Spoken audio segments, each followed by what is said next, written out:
प्रभु मैं तेरा तेरा तेरा, तू मेरा मेरा मेरा, मैं तेरा तेरा तेरा, तू मेरा मेरा मेरा। नवरात्रि संचय के दिन है, शक्ति संचय के दिन है। नवरात्रि में लोग शक्ति की उपासना करते हैं, गायत्री की उपासना करते हैं। ये सब शक्ति माता स्वरूप में शक्ति के श्री विग्रह हैं या एक आकार है जिससे मानव जल्दी कनेक्ट हो सकता है, क्योंकि निराकार में मन नहीं लगता तो उसके लिए साकार कोई न कोई विग्रह चाहिए। पर उसके पीछे केवल एक ही सिद्धांत काम करता है कि नवरात्रि के जो ग्रह नक्षत्र हैं, जो भी उस समय के दिन है, वो आपकी शक्ति को बढ़ावा देते हैं। इसीलिए नवरात्रि के दिन उपवास करके, अधिक जप करके व्यक्ति शक्ति का संचय करता।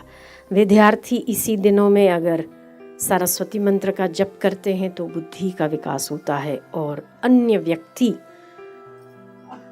जिस भी प्रकार की शक्ति का संचय करना चाहते हैं उन्हें भी नवरात्रि का लाभ लेना चाहिए। आध्यात्मिक शक्ति श्रेष्ठ शक्ति मानी जाती है, जिसके आगे और जिससे ऊपर और कोई भी शक्ति नहीं है। ज्ञानी भ्यो अधिको योगी, भगवान कृष्ण ने गीता में कहा। योगियों की शक्ति है पानी पर चलना, हवा में उड़ना, दूरदर्शन, दूर श्रवण, दूर बैठे बैठे किसी की बात सुन लेना। ऐसा योगियों में शक्ति होती है, पर उससे भी ज्ञानी श्रेष्ठ है और वो ज्ञानी मुझे प्रिय है, ऐसा भगवान गीता में कहते हैं। इसीलिए ज्ञानवान की जो शक्ति है वो बार बार, मैंने उस दिन भी बताया था कि योगी लोग अगर कोई संकल्प करते हैं और किसी को ठीक करते हैं तो उनके संकल्प की शक्ति का ह्रास होता है। जितना आपके पास बैंक बैलेंस है उसमें से अगर आप खर्चा करते हो तो उतना आपका बैलेंस कम होगा, वो स्वाभाविक है। आपके पास 500 रुपये हैं और आप 500 में से 100 का खर्चा करते हो तो आपके पास 400 ही बचेंगे।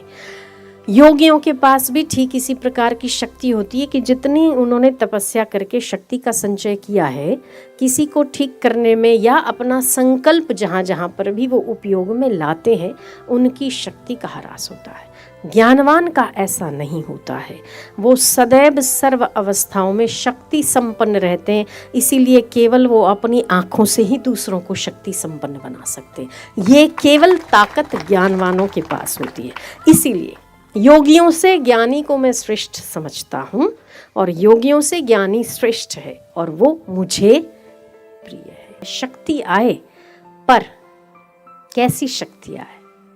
शक्ति तो रावण के पास भी थी, शक्ति कंस के पास भी थी, पर दूसरों को नीचा दिखाना, अपने दंभ और अहंकार में दूसरों का खात्मा करना और आप शक्ति संपन्न होना, ये शक्ति का दुरुपयोग है। इसके पीछे आपको क्या लगेगी? सद्बुद्धि लगेगी। शक्ति का कहाँ उपयोग करना, कितना करना, कब करना, इसको भी कंट्रोल करने के लिए बुद्धि तो चाहिए कि नहीं?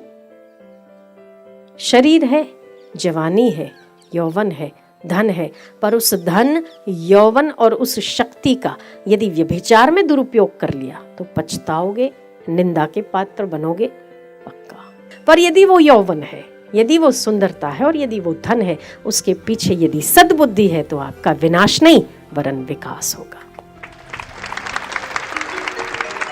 इसीलिए हर रोज की प्रार्थना में रात को सोने से पहले हे भगवान सत्बुद्धि दो, सुबह उठकर भी हे भगवान सत्बुद्धि दो, शक्ति दो। शक्ति तो दो पर बुद्धि पहले दो।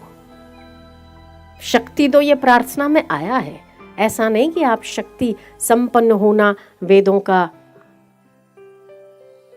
मार्ग नहीं है, या वेद आपको इंगित नहीं करते कि आपको शक्ति संपन्न बनना चाहिए। शक्ति संपन्न होना चाहिए, पर उसके पहले सत्बुद्धिवान होना चाहिए। सत्बुद्धि मिले, हे भगवान सद्बुद्धि दो, फिर शक्ति दो,